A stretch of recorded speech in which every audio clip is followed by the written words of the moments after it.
উচিত ছিল কি জানেন, এই মাটি আউটু করতে করে সরেনি। আমি সঙ্গে না ভাই বেড়া না বাংলা তো বাইরে কথা। আমরা একটি অপহরণ এবং অপহরণ পরবর্তী একটি খুনের রহস্য উদ্ঘাটন করেছি এবং এই ঘটনার সাথে জড়িত 4 জনকে আমরা গ্রেফতার করতে সক্ষম হয়েছি। ঘটনাটি মুন্সিগঞ্জ জেলার সিরাজদি খান থানার জৈনসার ইউনিয়নের চাইনপাড়া গ্রামের জনৈক একজন আওলাদ হোসেন গত মে মাসের 9 তারিখে উনি অপহরণ হন। অপহরণ মানে ওনাকে খুঁজে পাওয়া যাচ্ছিল না এবং এই ঘটনায় তার ভাই পরের দিনে বাদী হয়ে একটা জিডি করেন এবং পরবর্তীতে এই জিডির সূত্র ধরে আমরা তাকে খোঁজাখুঁজি শুরু করি এবং পরবর্তীতে তার ভাই আওলাদ হোসেনের ছোট ভাই বেলায়েত হোসেন বাদী হয়ে 23শে মে একটি অপহরণ মামলা করে। অপহরণ মামলায় আওলাদ হোসেন অর্থাৎ ভিকটিম আওলাদ হোসেনের স্ত্রী রানী বেগম এবং তার স্ত্রীর বোন জামাই মানিককে আসামি করে এবং আরো অজ্ঞাতনামা 2-3 জন আসামি করে একটি অপহরণ মামলা দায়ের করে। আমরা মামলা দায়ের করার সাথে সাথে আমরা মানিক হোসেন, এই মামলার যে অন্যতম আসামি মানিক হোসেনকে আমরা গ্রেপ্তার করি। গ্রেপ্তারের পরিপ্রেক্ষিতে আমাদের তদন্ত চলতে থাকে। এরই ধারাবাহিকতায় গতকালকে অর্থাৎ 30শে জুন বিকাল বেলায় আমরা একজন এই ঘটনার সাথে সংশ্লিষ্ট একজনের সংশ্লিষ্টতা আমরা খুঁজে পাই এবং তাকে সাভারের একটা ডেইরি ফার্ম থেকে গ্রেপ্তার করি। এই লোকের নাম হলো সাইফুল ইসলাম।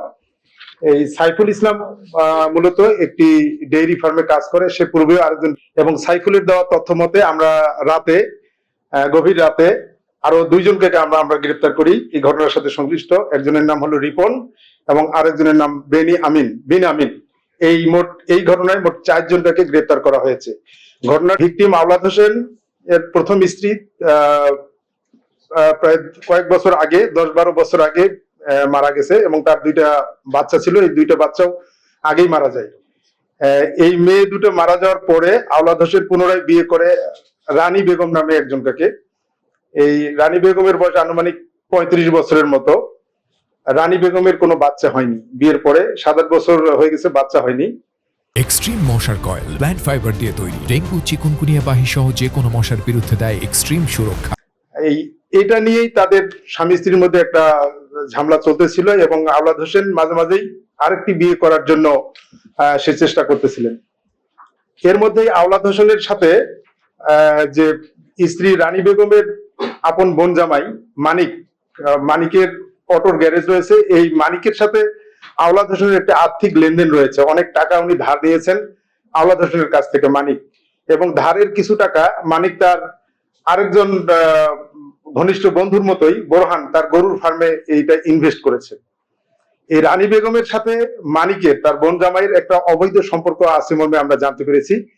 এইটা একটা বিষয়। আরেকটি বিষয় হলো মানিক এবং আওলাদের যেহেতু একটা আর্থিক লেনদেন রয়েছে, এই রানী বেগম এবং মানিক এবং সাথে তার গরু ফার্ম ব্যবসায়ী হলো বোরহান, এই 3 জন মিলে পরিকল্পনা করেছে যে আওলাদকে তারা সরিয়ে দেবে। আর যেহেতু আওলাদ রানী বেগমকে বাদ দিয়ে আরেকটা বিয়ে করার জন্য চেষ্টা করতেছে, রানী বেগম এটাকে ইন্ধন দিয়েছে মানিককে। মানিক এবং রানী বেগম আওলাদকে সরিয়ে দেওয়ার জন্য রানী বেগম এবং বোরহান 3 জন মিলে আওলাদকে মারার পরিকল্পনা করে।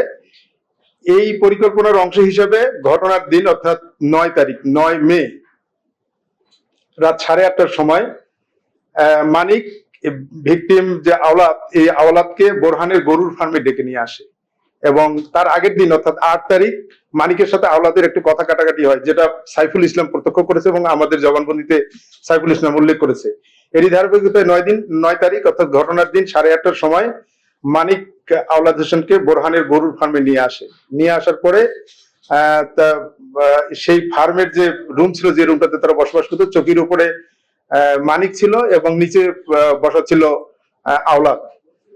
এই সম্ভবত যেটা সাইফুল ইসলাম উল্লেখ করেছে যে তাকে মূল ঘটনার পূর্বেই তাকে কিছু খাওয়ানো হয়েছিল। খাওয়ানোর পরে যখন তাকে চূড়ান্ত ভাবে মেরে ফেলার প্ল্যানটা নেয়, তখন তার এই বোরহানও সেখানে উপস্থিত ছিল। বোরহানের গরুর ফার্মে কাজ করতো সাইফুল ইসলাম বিষয়টা দেখে ফেলে এবং এই গরুর ফার্মের পাহারাদার হিসেবে কাজ করতো রিপন এবং বিনামিন। এই বিনামিন এবং রিপনের সহযোগিতায় সাইফুল ইসলাম তারা ওখানে যায় সাইফুল ইসলাম প্রথমে আওলাদকে মাথা চেপে ধরে এবং যে মূল আসামি মানিক তার ঘরে রাখা কোদাল দিয়ে গলায় কোপ মারে। আওলাদের গলায় একটি কোপ দেয়, এই কোপ দিলে সে ওখানেই সে মারা যায়। তারপরে তারা বিনামিন, রিপন, যারা অর্থাৎ এই বাসরাতে পাহারা ছিল, এই বিনামিন, রিপন এবং সাইফুল এবং সাথে মানিক, তারা সবাই মিলে ওই গরুর ফার্মের যে রান্নাঘর আছে, এই রান্নাঘরে আপনার ছবিতে দেখতে পাচ্ছেন, রান্নাঘরে 10 ফিট মাটির নিচে এই ভিকটিম আওলাদ হোসেনকে পুঁতে রাখে। আমরা এই ঘটনার পুরো রহস্যটা আমরা উদ্ঘাটন করতে পেরেছি। মূলত এটি 3 জনের একটা পরিকল্পনার ফসল। তার স্ত্রী, আপন যে স্ত্রী, তার রানী বেগম, দ্বিতীয় স্ত্রী, এই রানী বেগমের আপন বোনজামাই মানিক এবং মানিকের আরেকজন বন্ধু বোরহান, এই 3 জন মিলে এই ঘটনাটি ঘটিয়েছে।